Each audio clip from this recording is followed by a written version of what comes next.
Hey guys, it's Stephen here, back with another video. The side of Wembley after Manchester City have just fortunately crashed out of the FA Cup semi-finals after losing 3-2. I'm absolutely devastated, not the kind of way I wanted this game to go, of course. After everything we've been through today, it's been an incredible experience personally here, sat here at the side of the pitch watching the game. It's been phenomenal, and I was thinking in my head, please don't go wrong today, please don't go wrong today. I want to remember this day forever, but unfortunately it did. That's just football sometimes. Ultimately, City probably just weren't good enough on the day. Far too many changes, necessary changes for what it's worth. Far too many tired legs as well. A couple of mistakes that came from that essentially meant that City just didn't have enough in the tank when it came to chasing the game. It's so frustrating losing like this because you felt like you do it to yourself. But ultimately players make mistakes when they're nervous and when they're tired, not because they don't care, not because they're not trying hard enough, because football can sometimes do that. The problem is when you make mistakes against a team like Liverpool, one of the most deadly in world football, they will punish you. And that first half we left is just too much to do, too much to chase to get back into the game. Liverpool, to credit to them, they worked really hard, they were excellent, they were aggressive, and they'll probably feel very proud of themselves in the dressing room, fair play, whatever.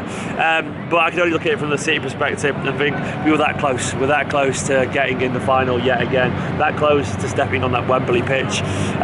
Not the result we wanted by any stretch of the imagination. Really, really disappointing. The goals Konate's goal, I've watched it on the replay in the big screen over there, and to be honest, it doesn't feel like we did much wrong. Like Konate was just the furthest up. He won a good header. It was a good header. Ake was close to him, was tight to him, but he won the header. And the cross is good, and the guy is 6'3" and he gets on the end of it. There's not much you can do there. It's easy to try and find a mistake there. I guess maybe because we didn't keep the ball well, we gave away the corner. But that was the kind of goal where you have to accept this is a pretty decent goal. The second one, unfortunately, was an absolute shambles. 𝐿𝐼𝐸 definitely seems like a good goalkeeper, a good shot stopper. But occasionally there are problems with his ball, the ball at his feet. He's not Ederson. Not many people are Ederson, and there's no shame in that. But that was a mistake, unfortunately. That will probably haunt him a little bit. He'll get over it because he's a good keeper and a good lad.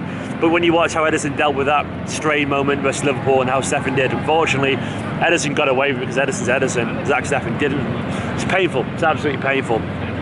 So that was the real kicker. At that point you sat there thinking, how do you come back from this? How do you really try and turn this around? And you struggle because it's really difficult and you're giving yourself far too much to do. And then of course the real sucker punch was the third goal just before half time. At that point we're all sat there thinking, well, it's game over. You know, how do you turn back a 3-goal deficit against Liverpool? The scooped pass from 𝙑𝙑 was wonderful, and the first time finish from Mane was really, really good too. But still, that chance from a high press essentially because City gave the ball away because we couldn't keep the ball. Now, it may be because the players weren't quite right in keeping it. I must admit, I'm not trying to make excuses here. I was sat there over there at the sideline watching the pitch that way. I could barely see a thing in the sun. The sun was really bright. I don't know if that had anything to do with it at all or whatever, but it was bright. It was hard to see. The players had smoke in their eyes from the things, and maybe they just couldn't see. I don't know. Maybe they couldn't get the foot on the ball. Maybe they just didn't feel comfortable passing it out from the back with the certain players. Maybe it was a combination of those factors. Maybe they were too tired, or maybe they just weren't good enough. I don't know. But either way, it was a very difficult, hazy first half, and it just wasn't really good enough ultimately in the end. The second half, you sat there thinking, well, we're going to have to do something really special to turn this around. You're going to have something immediately. I said to the City guy I was next to, you have to score a goal very early on here. Get an early goal.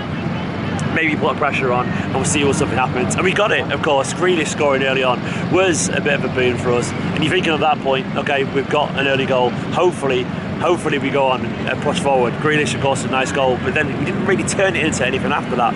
Liverpool shut the game down a little bit, and I guess maybe the way it changed, or didn't change, it was that 𝐿𝐼𝐸 Jesus chance, unfortunately. Around 70-minute marks, if he goes through and he scores at that point, all of a sudden you're getting excited. You're getting very excited, thinking, we can do this here. We can turn it around from this point. But it didn't quite happen. He missed that chance, which unfortunately, as good as 𝐿𝐼𝐸 was in the day, kind of sums up the game for him, unfortunately. 𝐿𝐼𝐸 just misses the big chance when he matters sometimes. I love the guy, and he works so hard, but he wasn't quite good enough when he went through a goal. Liverpool probably score that, which is the difference between Man City and Liverpool. We are probably a better footballing team, but they do take the chances, and we don't sometimes, and it drives you mad. And finally, of course, we did get the goal. Chaos was ensued. I was sat behind Brandon and Kyle Walker, and there's Ruben Diaz running down the touchline as we scored. Bernardo, after some great work from the late sub Mahrez.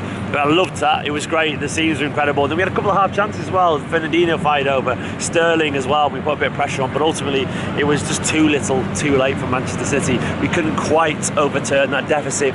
And it was just a step too far for City. I am disappointed, of course I am. But kind of, I guess, the one thing I would say is that we've got to give it one of these trophies.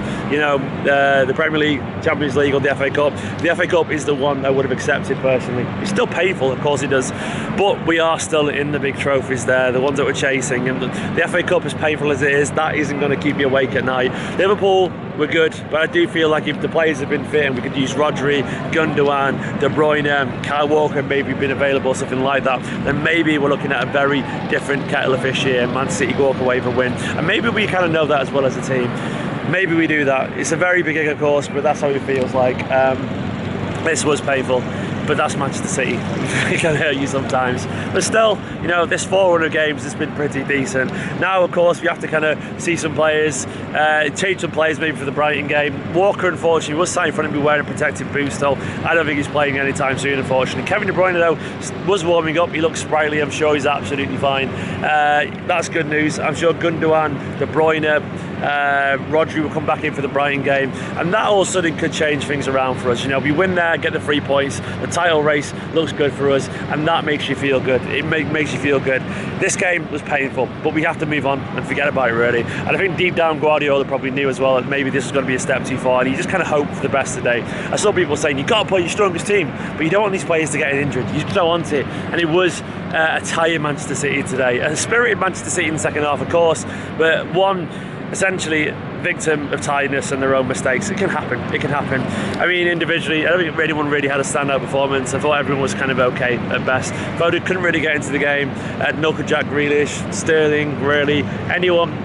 No one really stood out. Everyone was kind of very average, if I'm being honest. It can happen every now and then. It's a bit too much for these players, but that is football. But anyway, it's been a wonderful day at Wembley. I'm devastated that it ended this way. It's been a great day with Man City doing all this filming, sitting where I sat at the side of the stands, which is incredible. 𝐿𝐴𝐻𝐿𝐴 said hello to me, which was really nice, shook my hand. I think he saw all the tweets about me, leaned the lap, nodded and let on and gave me a wink. And like Laporte said hello. It's been wonderful. And they're a great team, a great bunch of players, and look at this beautiful view behind me here.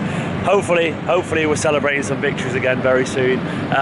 This is painful, but I don't think it needs a Spanish Inquisition. I don't think it needs anything other than what it is. It is what it is. Sometimes you lose a game like this because the hill in front of you is just too big to climb, basically. It doesn't need an in-depth dive, because that's football sometimes. But guys, I'm going to go because I've got to get off the pitch, I reckon. But thank you for watching this video. I might put a little vlog together of the game. I'll do it in the car on the way back from London. It's been a wonderful day. Don't forget to like, comment, subscribe. Let me know how you're feeling in the comments below. Don't worry about it. City will be back very, very soon, and we will be Brighton. But now though, in a bit. See you later. Just as I was about to leave, I had a few passing thoughts. The biggest games hurt the most, and they do. And they make you want to say dramatic things or try and point the finger at who to blame. And maybe there was some mistakes, but it's worth remembering. It hurt so much because it was Liverpool, and it hurt so much because we're at Wembley. But it is normal losing every now and then in football. I'm not trying to make excuses or anything like that or whatever, but it's just part of football, unfortunately. You do make mistakes every now and then, and Pep will know that. Weirdly, watching Pep from up close, you got the sense that Pep kind of accepted today, and not accepted it, he obviously wanted to win, but there was a look in his face watching him where he's like, look, maybe this was just the one game where it's a bit too much. And you know what?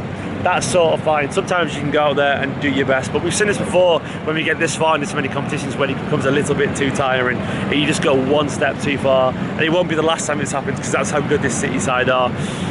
It's just football, unfortunately. That's how it is.